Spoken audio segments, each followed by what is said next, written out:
محترم سامعین کرام، اللہ تعالیٰ نے حضور نبی مکرم صلی اللہ تعالیٰ علیہ وسلم کو ایسا اوج و کمال عطا فرمایا، اتنی شان عطا فرمائی، ایسا عروج اور ایسا سٹیٹس عطا فرمایا کہ جو آپ سے وابستہ ہوا وہ بھی کمال والا ہو گیا، اس کی بھی شانیں بلند ہو گئیں، وہ بھی عظمت والا ہو گیا۔ مثال کے طور پہ وہ زمانہ جس زمانے کو حضور صلی اللہ علیہ وسلم کی صحبت حاصل ہوئی، that span of time, that era is known as خیر القرون، تمام زمانوں سے سب سے بہترین زمانہ اس کو کہا جاتا ہے۔ 63 سال کا وہ زمانہ ہے، اور اگر آج دیکھا جائے تو 2019 چل رہا ہے and science is performing at its peak, اور ہر لمحہ کسی نہ کسی میدان میں کوئی ایجاد ہو رہی ہے، اسپیس سائنس ہو، جینیٹکس ہو، انجینئرنگ ہو، کامرس ہو، جدید سے جدید تر زمانہ ہوتا چلا جا رہا ہے۔ اور ایسا زمانہ ہو چکا کہ یہ انسان کی جو مشینری ہے، جو ہمارا جسم ہے، بڑی کمپلیکیٹڈ مشین ہے، اس کی جینیٹکس کو، اس مشین کو تبدیل کرنے کی کوشش کی جا رہی ہے، ریپیئر ہے۔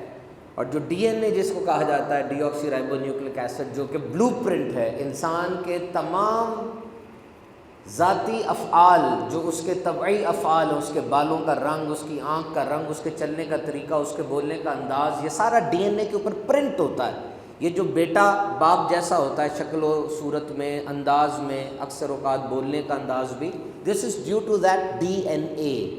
اور آج سائنس اس ڈی این اے کو مینیپولیٹ کر رہی ہے، ریپیئر کر رہی ہے، ٹرانسفر کر رہی ہے، انسرٹ کر کے باڈی کی کنسٹیٹوئنٹ کو چینج کرنا چاہ رہی ہے۔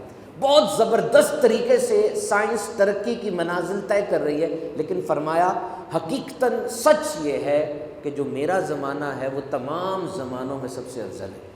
اور جیسے جیسے زمانہ حضور کے زمانے سے دور ہوتا چلا جا رہا ہے، زمانے میں زیادہ تنزلی آتی چلی جا رہی ہے، زمانے کے اندر اخلاقی قدریں مزید گرتی چلی جا رہی ہیں۔ You can compare it like this that today and tomorrow, آج اور کل کا دن، آج کا دن حضور کے زمانے سے زیادہ قریب ہے، اور جو کل کا دن ہوگا وہ تھوڑا سا اور دور ہو جائے گا۔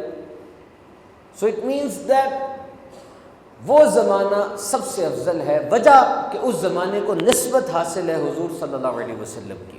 اور اب ازواج کی بات کرتے ہیں، وہ پاک بیبیاں جو حضور کی زوجیت میں رہیں۔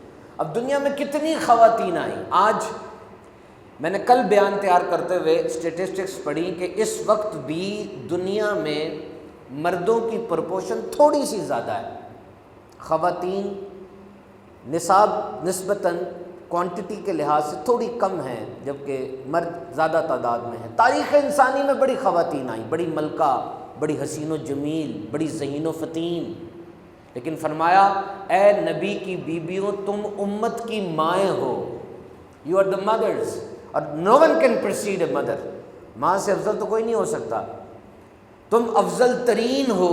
یہ نبی مسلمانوں کے ان کی جانوں سے زیادہ مالک ہیں، اور ان کی بیویاں ان کی مائیں ہیں۔ تو ان پاک بیبیوں کو اتنی بڑی حیثیت، اتنا بڑا مقام، یہ مرتبہ کہ قرآن ان کی تعریف فرما رہا ہے۔ یہ کیوں حاصل ہوا؟ کہ انہیں نسبت حاصل ہے حضور اکرم نور مجسم صلی اللہ تعالیٰ علیہ وسلم کی۔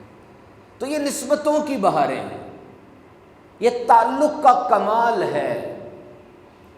ایک وقت کا غوث قطب ابدال ہو جائے، اور دوسری طرف ایک ادنا درجے کا صحابی ہو، اس کے گھوڑے سے اٹھنے والی دھول کے برابر بھی وہ اللہ کا ولی نہیں پہنچ سکتا۔ کیوں؟ عبادت تو سارے کرتے ہیں، 24 آورز، تہجد، اشراق، چاش، 5 نمازیں، روزہ، حج، زکوٰۃ، مستحبات، واجبات، سنتیں، every thing, every syllabus is in front of you, and every saint is obviously obeying these things.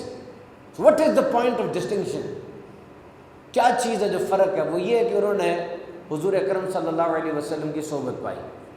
اور آج وہ صحابی ایک سیر جو بھی خیرات کرے، 1 کلو جو، اور دوسرا غیر صحابی احد پہاڑ سونے کا خیرات کر دے، اس کے برابر نہیں پہنچ سکتا۔